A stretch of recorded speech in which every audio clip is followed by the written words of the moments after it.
Hello and welcome to Lantern Lane Stories. Tonight's story is Tocororo, the bird that wears Cuba's flag. José was 7 years old and he lived on a small street called Calle Paula, right in the heart of Havana. Every morning the street woke up slowly. First came the smell, salt from the sea, and dark coffee brewing in tiny stone kitchens. Then came the sounds. Cartwheel on cobblestones, a dog barking somewhere far away, the low, steady sound of the harbor. José's mother was already at the window, shaking the dust from a small rug. His baby sister was asleep in a hammock, one little fist curled under her chin outside. The sky was the pale pink of a seashell found on the sand. José's father, Mariano, appeared in the doorway. He was a tall, quiet man with big, steady hands. He wore his guard's uniform, dark cloth that smelled of dust and old leather. "Wake up properly, little one," Mariano said. "I want to show you something before the day gets hot." José pulled on his shoes and took his father's hand. They walked through the waking streets together. Women in bright yellow dresses called good morning from open doorways. An old man sat on a step, playing a soft song on a guitar. The notes floated over the rooftops and disappeared into the warm air. A cat stretched itself flat across a patch of sunlight on the stone wall, not moving at all. At the edge of the city, the buildings gave way to tall trees. The air turned cooler here, almost cold on José's arms. It smelled of wet earth and green leaves and something sweet he could not name, like flowers, but deeper. Mariano stopped walking. "Here," he said quietly. "This is the place." The trees rose tall around them, their roots twisted into the red soil like the fingers of sleeping giants. Thin lines of sunlight fell through the canopy and landed on the path in golden pools. José stood very still.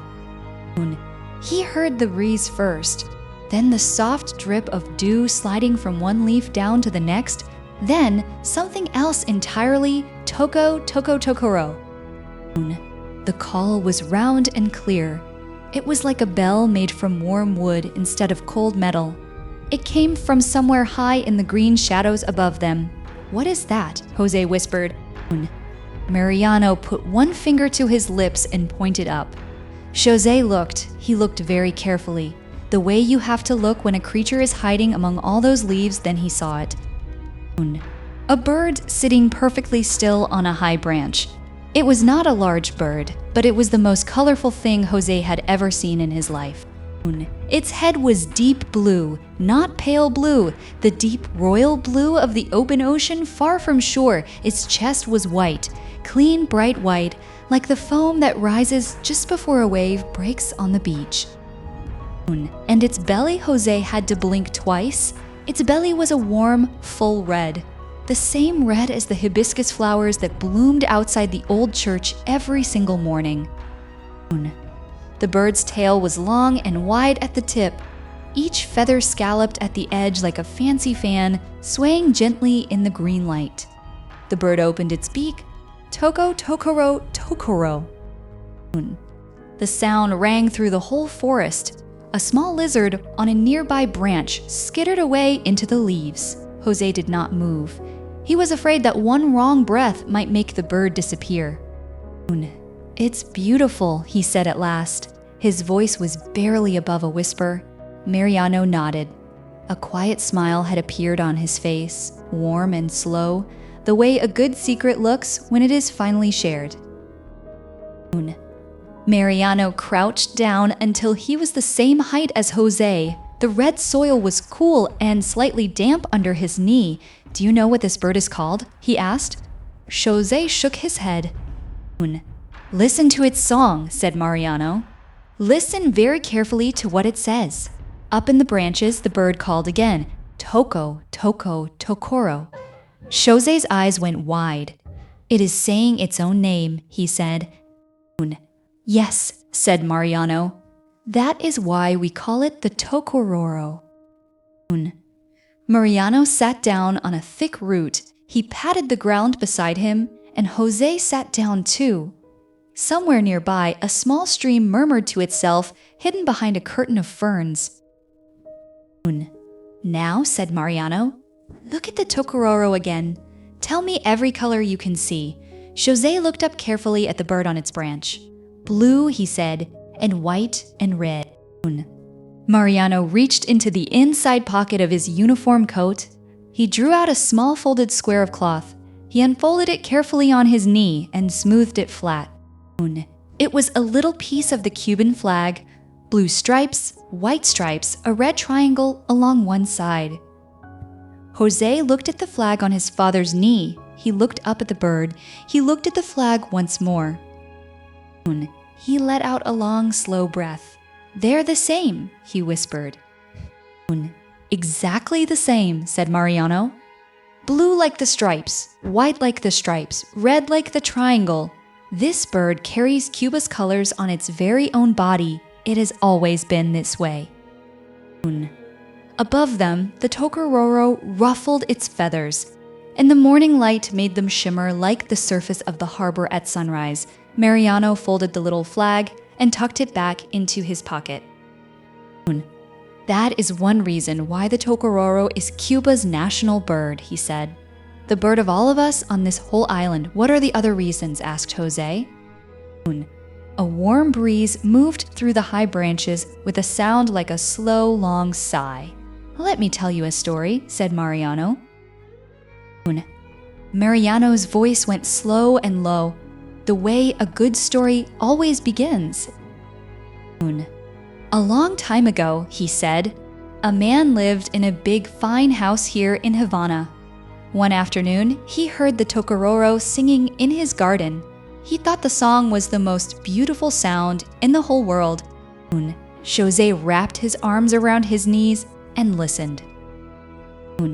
He wanted to hear that song every single day, Mariano continued, right there in his own home.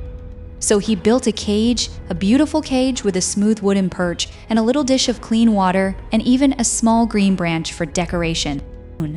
High above them, the Tocororo shifted its weight from one foot to the other. The man went into the forest, said Mariano. He caught a Tocororo and carried it home very carefully. He placed it inside the cage. He put in fresh fruit, papaya, guava, the sweetest berries he could find. He put in seeds and clean water. Then he closed the little door. Mariano paused. The forest was very quiet around them. And then, said José, the bird did not eat, said Mariano. Nothing? Nothing, said Mariano. It sat on its perch and looked out through the wire. It looked at the trees. It looked at the sky. It looked at the light moving between the branches, far away. The man offered it more fruit. The bird turned away. He tried again the next morning, and the one after that. José's chest felt tight. Why? He asked very quietly. Mariano looked at him for a moment before he answered. Because, he said, the open sky was on the other side of the wire, and a Tocororo cannot live without the open sky. He let those words sit in the warm green air. It is not stubbornness, Mariano said. Something inside this bird is made for freedom, the same way a fish is made for water. Take a fish from the river and it cannot breathe. Take a Tocororo from the sky and it cannot go on. José looked up at the bird on its branch. Its red belly caught the sunlight for one bright moment, glowing like a small coal. So what happened to the bird in the story? He asked softly. Mariano placed one hand on José's shoulder. The leather of the uniform was warm from the morning sun. It chose the sky, he said simply. José sat with that answer for a while. The forest breathed slowly around them. The hidden stream kept talking to itself. Is that why everyone loves the Tocororo? José asked. Yes, said Mariano. We love it because it is beautiful. We love it because it wears our flag. But most of all, we love it because it reminds us of something true. What is that? Mariano stood and brushed the red earth from his uniform. That some things, he said, matter more than comfort. The Tocororo has always known this, and it reminds us. The sun had climbed while they talked. The forest was fully awake now. buzzing, rustling, humming with small sounds from every direction. Above them, the Tocororo stretched its wings wide open for just one moment. All its colors showed at once: deep blue, clean white, warm red, the way a flag looks when the wind catches it and lifts it fully open. Then, with one quiet dip of its long tail, it was gone. It flew upward through the gaps in the canopy, past the highest branches, and out into the open blue. José watched until the bird became just a tiny moving shape against the sky, a small patch of blue and white and red, growing smaller and smaller until the morning swallowed it completely. "Will I ever see it again?" José asked. "If you come back to the forest?" "Yes," said Mariano. "The Tocororo lives only on this island, nowhere else in the whole world. Nowhere in Spain, nowhere in Africa, nowhere across the ocean, only here in Cuba." He took José's hand and they began walking back through the trees toward the city. "Any visitor who comes to Cuba," Mariano said as they walked, "and goes into the forest and stands very still, they might hear it. And if they look up, they will see those three colors shining in the branches."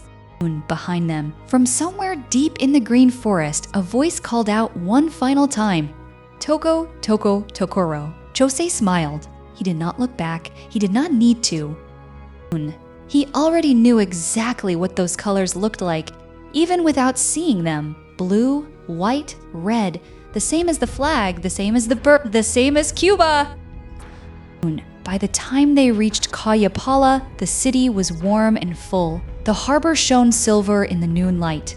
The old church bell rang twice. The street smelled of coffee and sea air and something frying in a kitchen nearby. A lizard sat on the warm stone wall exactly where the cat had been, watching the street with small bright eyes. That night, José lay in his bed and listened to the city grow quiet around him. One by one, the lamps in the windows went dark. The harbor bells fell silent. The streets emptied until only the warm wind moved through them, carrying the smell of the sea. And so Havana also slowly fell asleep. Good night.